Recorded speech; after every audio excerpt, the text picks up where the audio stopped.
Olá, estamos de volta em uma temporada muito especial e você é mais que bem-vindo aqui. Nosso programa Papo de Recreio especial de aniversário está no ar. Vem com a gente!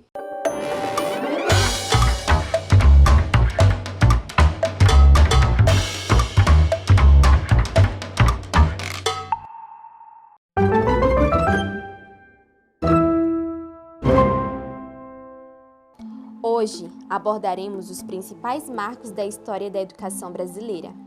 Afinal, mais do que estudar a história e revisitar o passado, o nosso presente de aniversário pretende convidar todo mundo a se permitir a imaginar um futuro diferente, com base nas experiências que já vivemos. Por isso, em meio a tantos desafios, seguimos celebrando cada conquista e fortalecendo o legado de todos e todas que pavimentaram o caminho para que chegássemos até aqui. Fique agora com a breve história da educação brasileira. A educação no Brasil começa com a chegada dos portugueses, quando os padres assumiram o papel de catequistas e professores dos indígenas, desprezando toda a diversidade e sabedoria dos povos que aqui já estavam. Conhecido como período jesuítico, que foi de 1549 até 1759, a relação educacional fica estabelecida entre religião e letramento, até a expulsão dos jesuítas em 1759. Porém, a responsabilidade do Estado com a educação só aconteceu anos depois. Já os professores não recebiam formação necessária. Bastava ter algumas noções de conhecimentos básicos, e geralmente eram padres. Neste período, meninas não tinham acesso aos estudos. O método de ensino era baseado na repetição e o principal objetivo era a catequização dos habitantes. Em 1759, pretendendo reduzir a influência dos religiosos em seu governo, o então primeiro-ministro, secretário de Estado do Reino, Marquês de Pombal, expulsa os jesuítas de Portugal e de suas colônias, incluindo o Brasil. E assim, tem início o período pombalino, que vai de 1760 a 1808, com a primeira grande e desastrosa reforma de ensino no Brasil. Pombal desconsiderou as escolas fundadas por outras ordens religiosas como os beneditinos, franciscanos e carmelitas. Apenas impôs o que ficou conhecido como aulas régias, que vêm a ser estudos autônomos e isolados de latim, grego, filosofia e retórica. Os conteúdos não se articulavam e eram ministrados por professores mal preparados. Neste momento, enquanto a metrópole buscava construir um sistema público de ensino mais moderno e popular, na colônia, apesar das tentativas no governo pombalino, as reformas só distanciaram a população do acesso à educação. Em 1808, com a mudança da família real portuguesa para o Brasil, permitiu uma ruptura com o sistema anterior, dando início ao período joanino, de 1808 a 1821. Para atender às demandas da nova capital do Império Português, Dom João VI refundou a Academia Militar, atual Agulhas Negras, criou escolas de medicina em Salvador e Rio de Janeiro, transferiu a Biblioteca Real, atual Biblioteca Nacional, entre outras benfeitorias como o Jardim Botânico do Rio de Janeiro e a imprensa régia, primeira imprensa oficial que criou o primeiro jornal do país. Com a imprensa local, era possível divulgar e discutir com a população questões políticas da época. Porém, a educação continuou a ter uma importância secundária e não existiam universidades. Com a independência do Brasil em 1822, proclamada por Dom Pedro I, é outorgada a primeira Constituição brasileira. E nela dizia: instrução primária é gratuita para todos os cidadãos. Neste período, para suprir a falta de professores, instituiu-se o método Lancaster, onde o estudante repassa o que aprendeu para mais 10, sobre a vigilância de um inspetor. São instituídos 4 graus de instrução: pedagogias, que são as escolas primárias, liceu, ginásio e academias.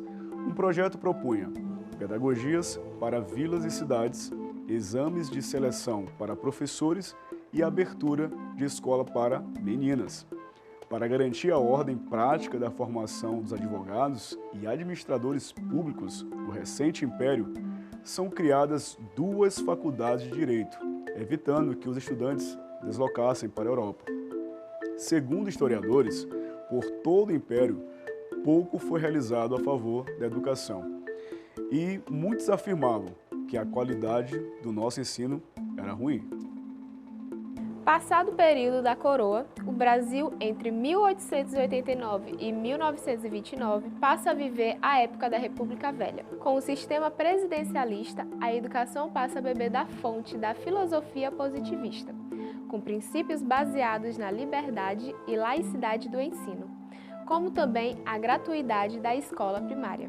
Em um período complexo da história do país, surge a reforma João Luiz Alves, que introduz a cadeira de moral e cívica com a intenção de tentar combater os protestos estudantis contra o governo do presidente Arthur Bernardes. Foi nessa época que aconteceu a Semana de Arte Moderna, a criação do Partido Comunista Brasileiro, a rebelião tenentista e a Coluna Prestes. E assim, em meio a tantos acontecimentos, chegamos à Segunda República, de 1930 a 1936. Nela, em 1934, é criada a Universidade de São Paulo e Anísio Teixeira cria a Universidade do Distrito Federal. Rio de Janeiro era a capital do país. Em 1937, sob nova Constituição, a orientação político-educacional no Brasil aliava-se às tendências do mundo capitalista, que visualizava um maior contingente de mão de obra para as novas atividades abertas pelo mercado. A ênfase do ensino para o mundo capitalista prevê o ensino vocacional e profissional. Por outro lado, propõe que a arte, a ciência e o ensino sejam livres. Nessa época, o Estado Novo, de 1937 a 1945, é quem dita as regras. O ensino colegial perdeu seu caráter propedêutico de preparatório para o ensino superior e passou a se preocupar mais com a formação geral. Entre ensino clássico e científico, 90% dos estudantes optaram pelo ensino científico. Já na Nova República, de 1946 a 1963, baseados na doutrina da Carta Magna, foi determinado a obrigatoriedade de se cumprir o ensino primário. Foram formadas comissões para o ensino primário, ensino médio e superior. Porém, prevaleceu as reivindicações da Igreja Católica e dos donos de estabelecimentos particulares. Neste período, se as discussões sobre a Lei de Diretrizes e Bases para o Ensino Nacional foi um fato marcante, certamente, em 1950, na cidade de Salvador, no estado da Bahia, Anísio Teixeira inaugura o Centro Popular de Educação, Centro Educacional Carneiro Ribeiro, dando início à sua ideia de escola-classe e escola-parque. Em Fortaleza, no Ceará, o educador Lauro de Oliveira Lima inicia uma didática baseada nas teorias de Jean Piaget, o método psicogenético. Em 1953, a educação passa a ser administrada por um ministério próprio, o Ministério da Educação e Cultura. Também, nessa época, especificamente em 1961, tem início uma campanha de alfabetização, cuja didática, criada pelo pernambucano, hoje patrono da educação brasileira, Paulo Freire, propunha alfabetizar em 40 horas adultos que não sabiam ler. Em 1964, um golpe militar paralisa todas as iniciativas de revolucionar a educação brasileira, sob o pretexto de que as propostas eram comunizantes e subversivas. O regime militar espalhou na educação o caráter antidemocrático, prendeu e demitiu professores. Universidades foram invadidas, estudantes foram presos e muitos, até hoje, estão desaparecidos. Nesta época, a União Nacional de Estudantes, a UNE, foi proibida de funcionar. Para acabar com o analfabetismo, aproveitando-se da didática do expurgado Paulo Freire, o Mobral se propunha a erradicar o analfabetismo, mas não funcionou. Corrupções e a violência do governo da época a todos que questionassem. é instituída a Lei de Diretrizes e Bases da Educação Nacional, em 1971. A característica marcante dessa lei era a formação de cunho profissionalizante. Este foi um dos períodos mais sombrios da nossa história recente. Com o fim do regime militar, as discussões educacionais ganham, além do caráter pedagógico, um caráter político, agregando diversas áreas do conhecimento e da sociedade para defender a educação. A nova república garantiu maior transparências eleitorais e mais ações educacionais, contemplando cada vez mais a diversidade e o tamanho do Brasil. Ainda precisamos avançar, mas revisitando o passado, somos capazes de construir um novo momento para o país em políticas públicas e direitos educacionais. Acompanhe a linha do tempo com os grandes marcos registrados pelo jornalismo de educação do país. 1937. Criação do Instituto Nacional de Estudos e Pesquisas Anísio Teixeira, o INEP. 1996. Lei de Diretrizes e Bases Educacionais, LDB. Trata-se de normas para o ensino. 1998. Ampliando o olhar sobre o sistema de avaliação, é criado o Exame Nacional do Ensino Médio, o Enem. Já em 2001, o governo cria o FIES, um programa de financiamento que auxilia os estudantes a pagar os estudos. Em 2004, o ENAD, exame que avalia o desempenho dos estudantes. 2005, mais avaliações foram criadas: SAEB, Prova Brasil e o programa ProUni, que garante bolsa de estudos. 2007, Índice de Desenvolvimento da Educação Básica, IDEB, e o REUNE, Restauração e Expansão das Universidades Federais. 2009, o Enem, as provas foram totalmente reformuladas para que o exame se tornasse o principal meio de entrada nas instituições federais, e o Fundo de Manutenção e Desenvolvimento da Educação Básica e de Valorização dos Profissionais da Educação, o Fundeb. 2013, mais um programa é criado, o Pacto Nacional pela Alfabetização na Idade Certa, o PENAC. 2017, mais uma norma é criada, o novo ensino médio, e em 2018, o novo Fundeb. Entre os anos de 2019 a 2022, a educação e o país sofreram um duro golpe pelo governo da época e pela pandemia. Os estados precisaram construir alternativas para sanar o descaso com a educação. Em 2019, no Maranhão, é instituída a Política Pública Escola Digna. E em 2020, uma ação emergencial, em razão da pandemia, é criada a plataforma Gonçalves Dias. Em 2022, o podcast virou programa e hoje, um ano depois, o Papo de Recreio. Os resgates históricos que trouxemos até aqui servem para ver que, apesar das dificuldades, o Brasil segue forte em defesa da educação pública e de qualidade. Nesta edição especial, o nosso quadro Papo Reto, espaço dedicado para ouvir quem entende do assunto, traz uma saudação muito especial. Vamos ver?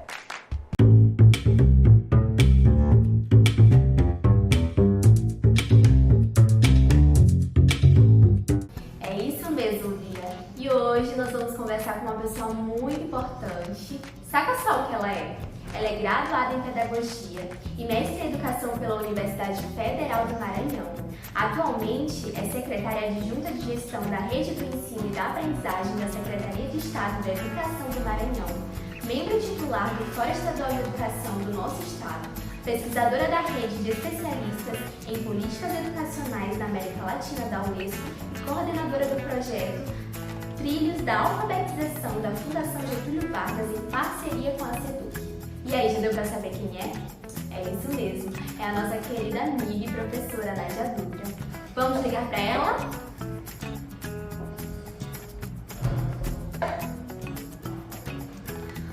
Oi, professora Nádia, tudo bem com você? Oi, Carlinha, tudo bem? Para que os processos, para atender o chamado de vocês nesse um ano.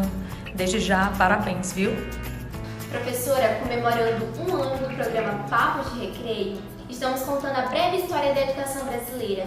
E em nossas pesquisas, constatamos os desafios enfrentados e os que estão por vir para a consolidação de uma educação pública e de qualidade para o nosso país e para o nosso estado, né? Então, por que é importante defender a educação brasileira? Então, essa educação no formato que nós temos hoje, sustentada pela Constituição Federal, uma educação pública gratuita, uma educação pública gratuita, laica, para todos, em qualquer idade, ela é uma conquista. Ela foi fruto de um processo de luta dos brasileiros, das brasileiras, vez que a educação brasileira ela começou elitista, ela não tinha essa característica. E por conta disso, por conta desse processo de luta, nós temos também ainda um passivo que fala sobre a qualidade dessa educação. Hoje a população brasileira, a maior parte dela tem acesso à educação, mas nós precisamos garantir a permanência com qualidade e precisamos seguir combatendo as desigualdades que desembocam lá na escola o que acaba tirando muita gente da sala de aula. Então, por isso, nós devemos valorizar sempre essa educação e lutar por ela. Maravilha, professora! Sabemos que representatividade importa porque, entre tantas possibilidades, nos inspira a realizar sonhos, né? Então, quem foi ou quem são suas inspirações para dedicar a vida em defesa da educação? Bom, sobre essa pergunta eu não vou falar nomes, tá, Carlinha? Eu vou falar de formas, de pessoas que eu encontrei dentro da escola, que eu pude ter contato e me ensinaram sobre uma maneira generosa, sobre uma maneira humana de fazer pedagogia, né? Eu sou pedagoga, professora, servidora pública, concursada para lecionar nos anos iniciais e eu aprendi, tive a oportunidade já de passar por várias escolas públicas e privadas, conhecer muita gente e eu busquei me inspirar nas formas generosas de relacionamento dentro da escola, de tornar a escola um ambiente saudável, humano, de uma interação rica, de uma troca, onde todo mundo pode dar e todo mundo pode receber. Então eu busquei me inspirar em várias pessoas no meu caminho para defender e amar a educação como eu amo hoje. Que lindo, hein? Agora, o que a jovem estudante, que hoje é secretária de Estado, tem a dizer aos estudantes do Maranhão? Bom, falar para a juventude é sempre muito desafiador porque o jovem, o tempo vai atualizando a juventude, as demandas da juventude, mas independente disso, o que eu gostaria, o que eu sempre falo para a juventude quando eu tenho a oportunidade de conversar sobre várias coisas, é que eles acreditem na educação como a caminhada, como o caminho. Independente do que esse jovem prospecta, projeta para depois da educação básica. Se ele quer ir para o mercado de trabalho, se ele quer ingressar na universidade, é importante que ele acredite na educação como um lugar para exercer a cidadania, mas também para ter relações humanas saudáveis, para ter relações sociais construtivas. Então, que o jovem acredite que a educação é essa caminhada, porque a escola está para além desse ensino, né? Ela é um lugar de grande convivência, de grande aprendizagem e nos dá a oportunidade de criar redes de afeto para a vida toda.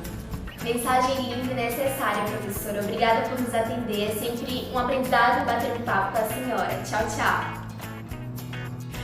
Bom, e antes de terminar a ligação, eu queria agradecer e dar os parabéns à equipe do Papo de Recreio, que tem feito esse trabalho divertido, interativo, um trabalho de comunicação muito interessante, o jovem falando para o jovem, né, que todos vocês são jovens, todos vocês são jovens. Agradecer por mais uma oportunidade, mais um canal de comunicação que a Secretaria tem com a juventude aqui na ilha, no continente. Desejar que esse trabalho seja profícuo, que seja de grande proveito para vocês que fazem e para aqueles que ouvem, para onde o Papo de Recreio chega, para aqueles que também dialogam com vocês sobre temas tão importantes e tão ricos. Então, muito obrigada, viva longa ao trabalho de vocês, ao Papo de Recreio, a outros projetos e, claro, também muito sucesso para a educação do Maranhão. A educação do Maranhão é feita por muitas mentes e por muitos corações, e o Papo de Recreio é parte dessa história. Que bacana! É muito bom ter pessoas que pensam e cuidam da nossa educação brasileira. mas eu soube que tem mais gente querendo mandar um salve para nossa edição especial. Roda aí! Parabéns, Papo de Recreio! Viva a educação! Parabéns, Papo de Recreio! Viva a educação do Maranhão! Que tudo, hein, pessoal? Em nome da nossa equipe, agradecemos o carinho e desejamos vida longa ao nosso Papo de Recreio. E tem mais gente chegando aí. Vem comigo! Papo de Recreio, feliz aniversário! Quero desejar um feliz aniversário ao programa que tem a nossa cara. Viva o Papo de Recreio! Papo de Recreio, tamo junto. Feliz aniversário! Vida longa ao programa, por muitos e muitos anos de papo. Papo de Recreio, tamo junto. Feliz aniversário! Esperamos que vocês tenham gostado do nosso programa especial de aniversário e que possam bater muitos e muitos papos por aqui. É isso aí! Estamos de volta e lembrando, acesse as plataformas digitais da plataforma Gonçalves Dias. E até o próximo Papo de Recreio. Tchau, tchau! Parabéns pra você nessa data querida, muitas felicidades.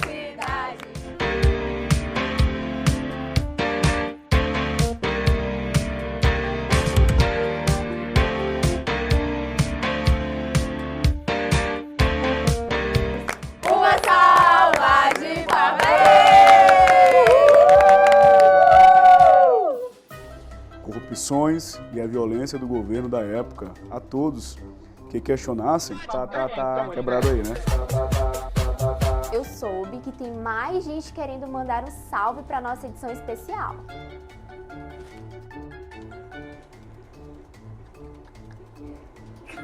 Ela está aqui em cima. A câmera.